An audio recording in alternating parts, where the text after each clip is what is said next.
નમસ્કાર, મારું નામ ડૉક્ટર સુચિત દળિયા છે અને હું એક આઈ સ્પેશિયલિસ્ટ છું ઇનસાઇટ આઈ કેર હોસ્પિટલ અમદાવાદથી. આજે આપણે જાણીશું વેલ એટલે ટેરિઝમ વિશે. વેલ એટલે શું? વેલ એટલે કે ટેરિઝમ સાદી ભાષામાં કહીએ તો આંખના સફેદ ભાગનું આંખના કાળા ભાગ ઉપર ગ્રો થવું.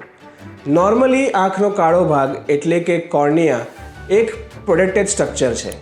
એની ચારેય તરફ સ્પેશિયલ લિમ્બલ સ્ટેમ સેલ્સ હોય છે જેનાથી તે ઘેરાયેલું રહે છે, જે એને પ્રોટેક્શન, ટ્રાન્સપેરન્સી અને ક્લેરિટી આપે છે.